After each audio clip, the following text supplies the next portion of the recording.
Hi, this is episode number 30 of Highlighting the Best of Youth Sports, brought to you by Numbers Don't Lie Productions. Today we have a very special guest from one of the greatest professional sports franchises of all time. Lauren Johnson works with the most elite baseball players in the world as the mental conditioning coordinator for the New York Yankees. It was amazing to hear her advice and strategies for athletes to build their threshold for adversity, discomfort, and how to develop their mental strength. She did an amazing job relating it to youth athletes as well.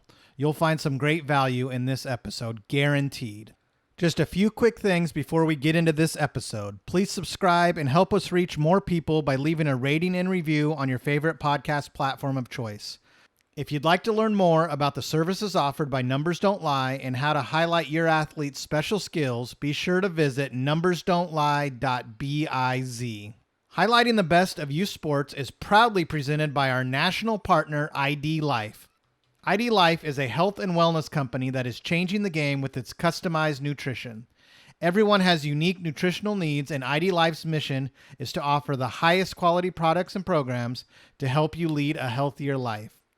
What separates ID Life from other nutritional brands is its 100% free ID assessment. This assessment is tailored to your unique health needs. The answers you provide generate a confidential report with scientifically backed supplement recommendations, creating your own customized vitamin program. Just visit the website at numbersdon'tlie.idlife.com and take the free assessment today. Now let's get into this fantastic episode with Lauren Johnson of the New York Yankees.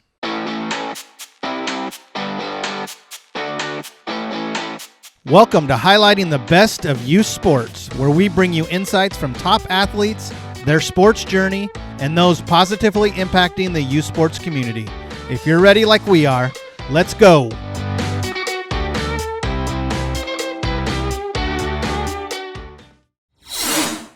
Welcome, everyone. Today, we are honored to have someone with us today from the New York Yankees organization, one of, if not the most successful franchises in all of sports. Lauren Johnson is the mental conditioning coordinator for the Yankees, and her Instagram bio simply states that she helps athletes develop elite mindsets. Lauren, welcome to Highlighting the Best of Youth Sports. How are you? I'm great. Thanks so much for having me. Absolutely. Lauren, let's start with you taking a few moments to tell us a little bit about yourself and your sports background. Yeah, so I grew up in Southern California, and I played a lot of different sports kind of starting out, and then I really zeroed in on soccer very quickly. So I played soccer all through high school, played club and for my high school team, and then went on to play at the University of San Francisco for a season, and then I transferred down to Point Loma Nazarene University and finished off my soccer career there. Lauren, what exactly is a mental conditioning coordinator, and how did you land that position with the New York Yankees? Yeah, so what we do is I teach athletes how to develop elite mindsets. And the way that we kind of define that at the Yankees is mental toughness is being your best regardless of circumstance. And so that's what we do with our athletes. We work with them on all things pertaining mindset. So that's stuff ranging from focus to confidence to routines and kind of, everything in between. What we don't do is we are not clinical psychologists. So we don't work on the clinical side of things. So we don't work with any disorders. And so if that does happen, or we do see something clinical arise, we do refer out to something like that. But we get to work on all the things that kind of impact our performance on and off the field. And what's your background as far as education goes that enabled you to get this position with the Yankees? So I got my undergrad in kinesiology, and I minored in psychology. I originally wanted to be a physical therapist until I realized I wasn't a huge fan of that, the medical anatomical side of things. And I wasn't very good at it either.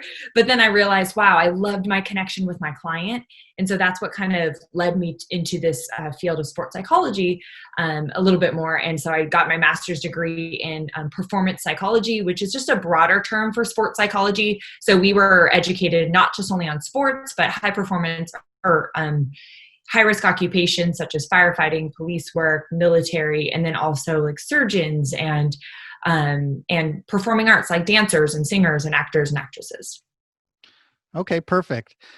Lauren, in our pre-interview questionnaire, you mentioned that youth athletes have a small threshold for adversity and discomfort. Can you speak a little bit about that? Yeah, it's when people ask me, what are some things that you see that could be developed in our youth? That was one thing that I think is definitely we can do a better job of putting them in situations that are maybe uncomfortable and slightly outside of their comfort zone, but are we know are good for them. They're beneficial. And so, for instance, if you're a parent, one of the best parenting advice, like pieces of advice I can give you, is let your kid fail. Let them fail. There are so often I get to see it on the other end that if we draft somebody that has never failed before and they get into our system, it is a tough challenge to face.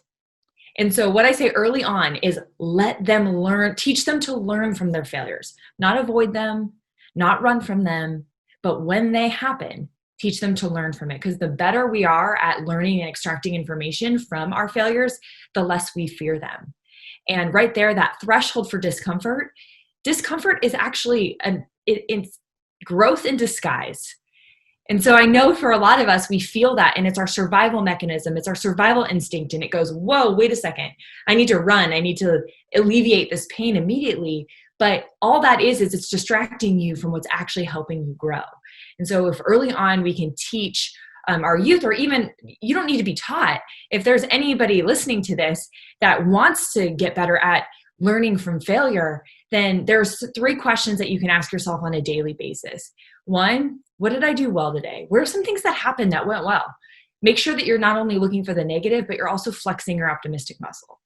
2, what can I do better? Because all athletes know that no matter what, they're always a work in progress. The quickest way to set yourself back is to believe you're a finished product. And so always looking for a way to improve. And then what did I learn from this? We cannot underestimate the value of a well-learned principle. And so don't look over these little things, because often the little things add up to these big moments and these big learning opportunities. And so make sure that you can write down something, even if it's a 1-word thing. What is something that you learned that day? And so as you kind of journal those things every day, we begin to kind of cultivate this mindset, this growth mindset, that it's not necessarily that we shouldn't fail, but what can we learn from our failures that will help move us forward.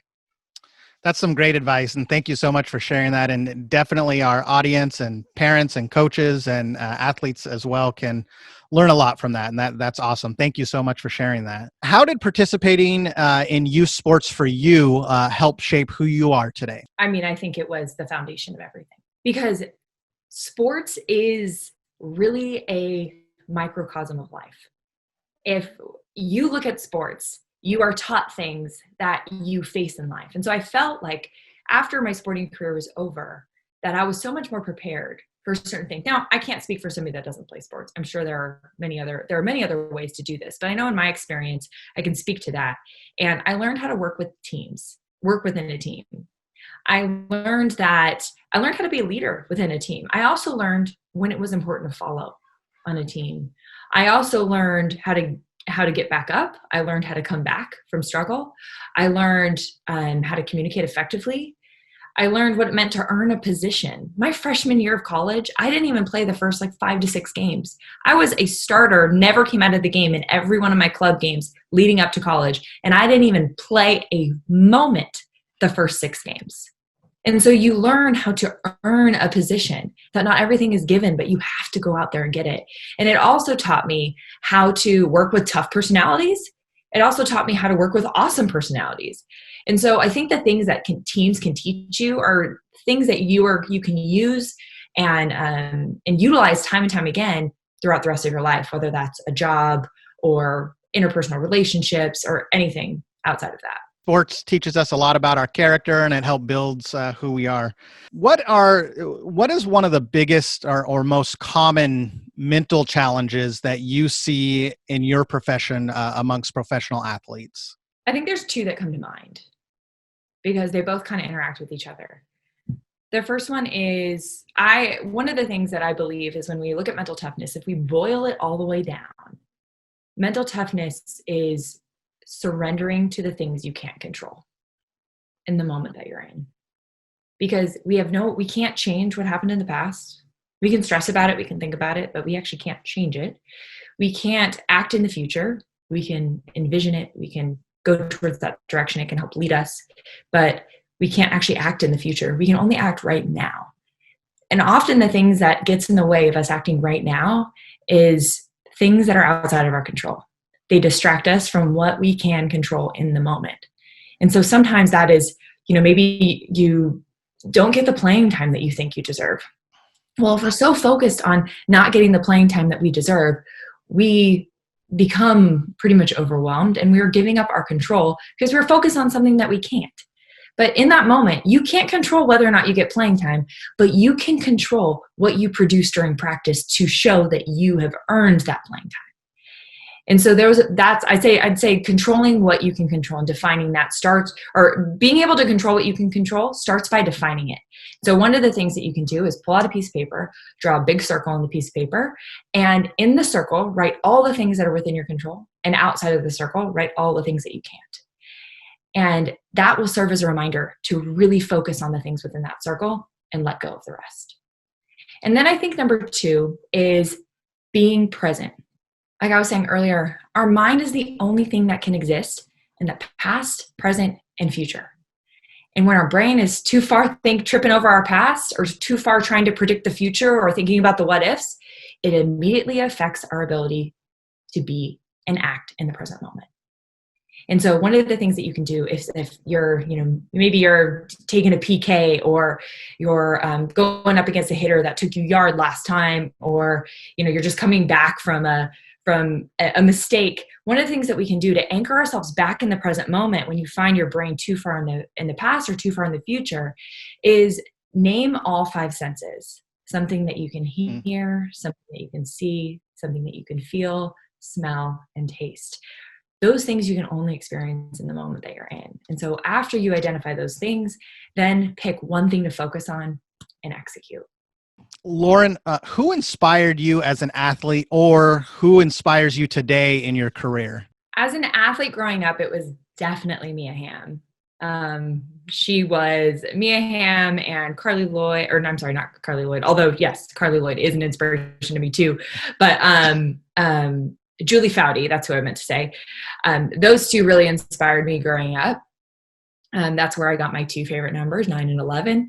And I think just the women's national team in the 90s, I mean, watching them win, that was probably one of the coolest moments. And I was very young at the time. And I think also because she kind of broke this barrier of being this incredible female athlete that just rocked the world of athletics. And so I absolutely loved her. And I think honestly now the person who inspires me, and it's so funny, and because it's not an athlete, it's not a mentor, even though I have plenty of those that I'm inspired by, but I think the person I'm most inspired by is my mom, because growing up I watched that woman overcome adversity time and time again, sacrifice, not complain about it once, because she said, I remember my mom didn't get to come to a lot of my games when I was younger, single mom, playing both roles at home. And so she would work weekends so she could pay for my club soccer and my brother's hockey. And I remember one time I said, Mom, I'd really like for you to be at my game, but I understand you. I understand why you can't, but do you ever get sad that you can't come? And she said, of course I do. And I said, do you ever get sad that you have to work so much? And she said, no, I don't. She said, because I signed up for that job.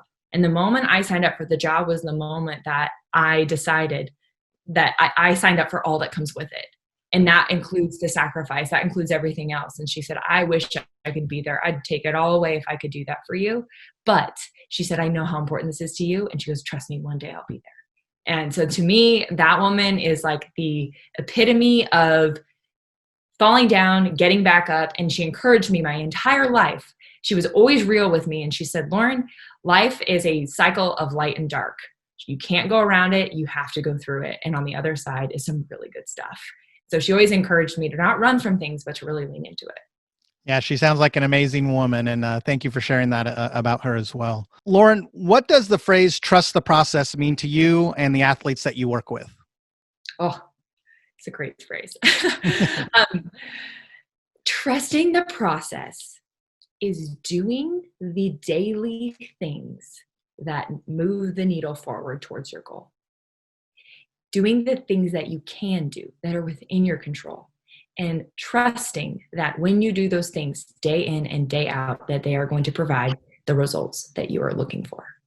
Now, the reason why the process is so important to me is because the process is the thing that actually gets people to the next level. A lot of people think that what gets you to the next level is success. But what really gets you to the next level is falling down and getting back up. It's going out there and trying, sometimes failing. It's putting yourself out there. It's taking risk. It's trying new things. It's leaning into discomfort. It's the struggle. That is what takes you to the next level. And so often people are unwilling to do what takes you to the next level because they do not lean into discomfort. They try and avoid it and they run from it. And so the process, I think a lot of people think, is some big grandiose act. It's, oh, well, today I have to work out for 5 hours and I have to eat perfect and I have to do this. But really, that's not what it looks like. It looks like these small incremental steps that, when strung together, add up to this big thing. It's the same as, how do you run a marathon? One step at a time. How do you write a book? One word at a time.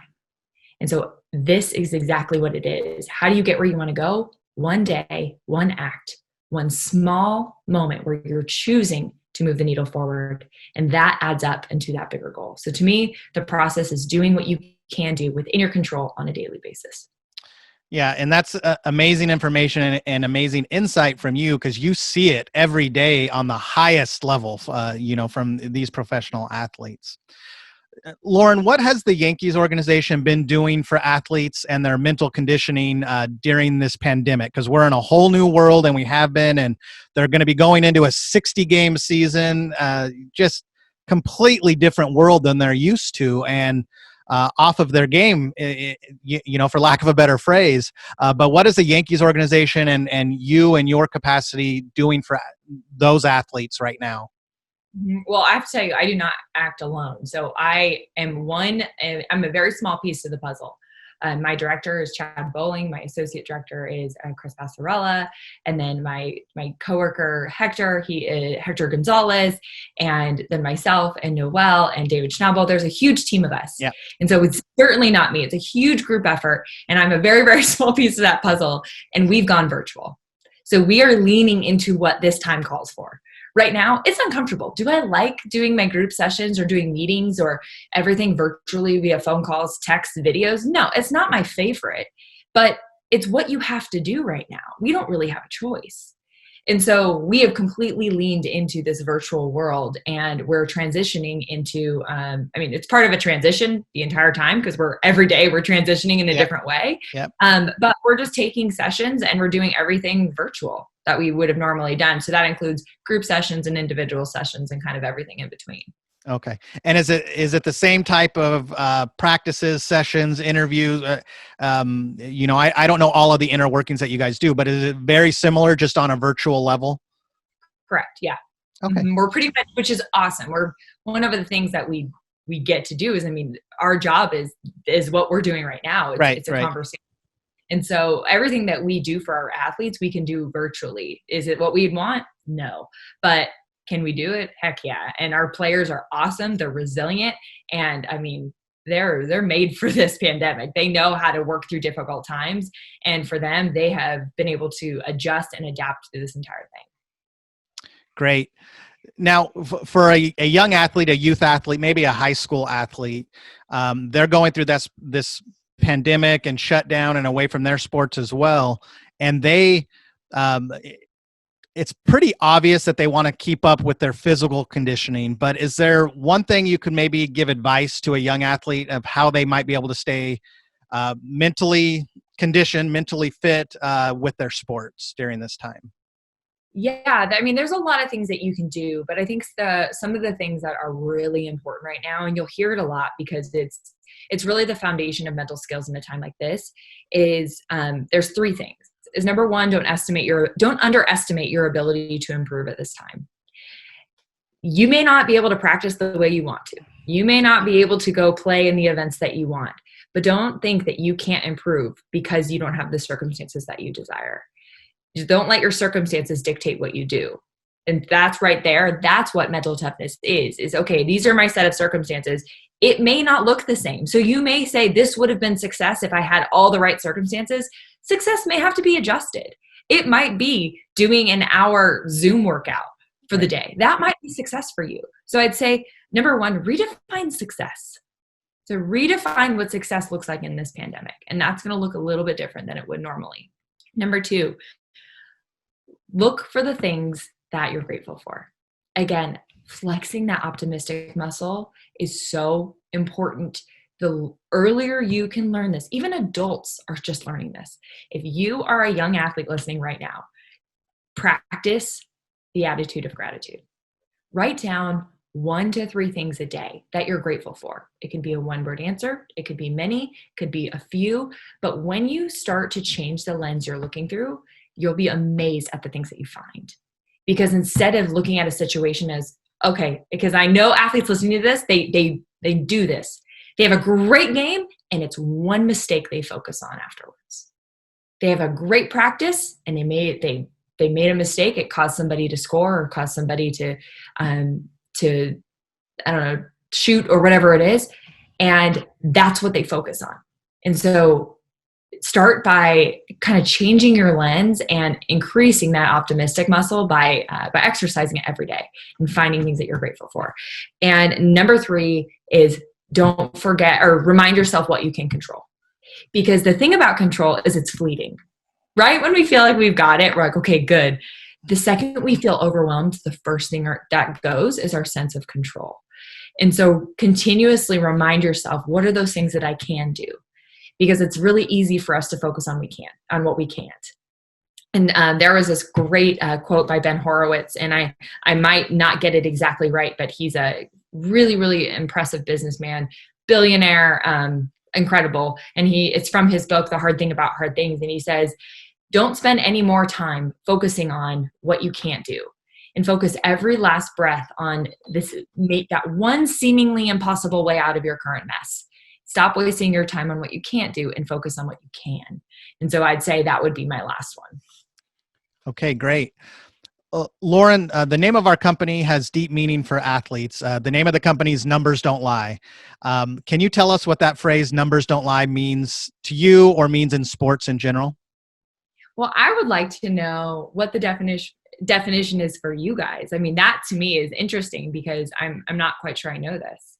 It's a catch-all. It's a popular phrase in sports, and it's, getting your reps in. The numbers don't lie. It also goes to your statistics. You can look at your statistics, and it tells you, do you need to improve, or are you going to be satisfied with those numbers? It's setting goals. So the phrase "just numbers don't lie" has always been fun to us and part of sports. So, I grew up in sports and coaching and playing, and that phrase, and then we made it part of our company. And our company's actually, the core of it is sports highlight videos. But the name Numbers Don't Lie, it just had a connection to sports that we love and we always connect to. After you started talking about like kind of what that meant to you, and thanks for that. Absolutely. It actually a quote just like popped in my head from Eric Thomas, and he said, or maybe it wasn't Eric Thomas, it was Inky Johnson. That's who it was. Both incredible people, by the way. If you don't know who they are, go look them up. Inky Johnson said, "Hard work is undefeated." Because if you show up and you did the work, you'll know. Yeah. We'll see it. If you show up and you haven't done the work, we'll see it. And so it can't be a light switch. Okay. You can't, like mental toughness, you can't turn on and off. It's something that you have to train and practice every single day. And so I think after like listening to you a little bit and then having that phrase pop up in my head, that's what I think that means, is that you can't cheat the system. You can't skip the struggle. If Right. you want to be great, if you sign up for something really incredibly tough to do, if you sign up for these incredible goals, you sign up for all that comes with it. And that includes putting in the work on a daily basis. Perfect. One question we like to ask everybody, especially those that work with athletes or professionals in the sports world, is Uh, how can young athletes best utilize social media in their sports journey? Yeah, so this is a great question. I actually have a couple clients that I work with, and they utilize it as um, like an accountability partner, essentially. Because if they say they're going to do something, they use social media as a means to prove that they do it. Mm. So I think that's one way, but I also think I want athletes to think of it as their personal brand. What you put on social media doesn't just go away. And we're seeing it now because my generation, when I, was getting in high school and all that, that's when Facebook came out. We are now seeing how if you're not careful with what you put out there, it will come back to you. It doesn't matter if your privacy settings are on there. It doesn't matter if you think that you wipe it all clean. There are people much smarter than all of us that are dedicated to finding that stuff. And so I'd say, number one, if you have a question whether or not you should put it on social media, don't. Like, I know I sound like a parent and I heard it growing up, but I'm telling you, the reason why I see that now is because we have professional athletes that people try and exploit. Yep. And so we are now having to do, we have to do back work if that happens, and not just our athletes, any athlete. And so remember that it is what you represent. If our team is looking to hire somebody, we go directly to social media. And if you have something there you're not proud of, oh, trust me, we're going to see it. And so make sure what you're putting out there, you would be so proud of, to show the person that you look up to the most. Like, think about, for me and Mia Hamm, Carly Lloyd and, and Julie Foudy, those people, if I wouldn't be proud to show them what's on my social media, I wouldn't put it on there. And so that's one way. Another thing to think about is that this is also your brand. That's great advice. And I have 3 young kids myself. My oldest son is going into high school, and we're transitioning into there. I'm very, very wary of getting into social media with him, but it's great advice, and it's something we always ask. And we know the parents that listen to this podcast, as well as the athletes, it's the same recommendation from everyone we talk to, is just be careful. It's your personal brand, and whoever you wouldn't want to see, if there's someone you admire, and you wouldn't put it on there if you don't want them to see it. So it's great advice. So thank you for that. Mm-hmm. So we're going to transition. These are our final rapid fire questions. So we're almost done. So I'm going to get started if you're ready. I'm ready. Okay. What's the best piece of leadership advice you've ever received? The best type of leadership is servant leadership. Find who you can serve on a daily basis. If you had to give one single piece of advice to a young athlete on how they could build their confidence and mental toughness, what would it be? Make a list of all the things that you fear the most, but know are good for you. Circle one and go after it. Who's your favorite athlete and why? I think right now it's because it's the person that just keeps popping in my head is Kobe Bryant. Kobe Bryant is the epitome of mental toughness. Yep. And I think why is because he never thought he deserved anything. He put in the work and earned everything. Who's your favorite coach and why? I think one of my favorite coaches, and this is not a famous coach, this is one of my coaches. And I think this is why I like him so much. Coach Tim Hall, he was my college soccer coach. And I loved him so much because he didn't just care, but he cared about the sport, and he cared about us being our best, but he cared about us as people first and foremost. And when he held that at the very top, that was number one priority for him. Everything else came so easily, and he invested in us every single day. So that I would say him, and I think every other coach that I like that is a professional coach and coaches at that level has that same strategy. Okay, Lauren, where can people follow you and find out more about what you do with the Yankees and your profession? Awesome. You can find me on Twitter at _Lauren Johnson _, and you can find me on Instagram at Lauren Nicole Johnson. Okay, perfect. And we'll put all of that in the show notes. And I want to thank you again so much for taking the time to do this interview and be part of highlighting the best of youth sports. You did great, and a lot of wisdom to pass on to our audience. And I'm very thankful to you. Oh, well, thank you so much for having me. And if anybody has questions, man, connect with me, DM me. I love getting messages and helping as much as I can, because let me tell you, like, the youth, you guys are the next generation. So let's make it a good one. We hope you enjoyed this episode of highlighting the best of youth sports. Be sure and subscribe, and please help us reach more people by leaving a rating and review on your favorite podcast platform of choice. If you or someone you know are interested in learning more about Numbers Don't Lie and what we do, what programs and services we offer for athletes, and how to get your athlete involved, be sure to visit numbersdon'tlie.biz. Until our next episode, go out and win the day and never miss your opportunity to be great. Thanks for listening to Highlighting the Best of Youth Sports.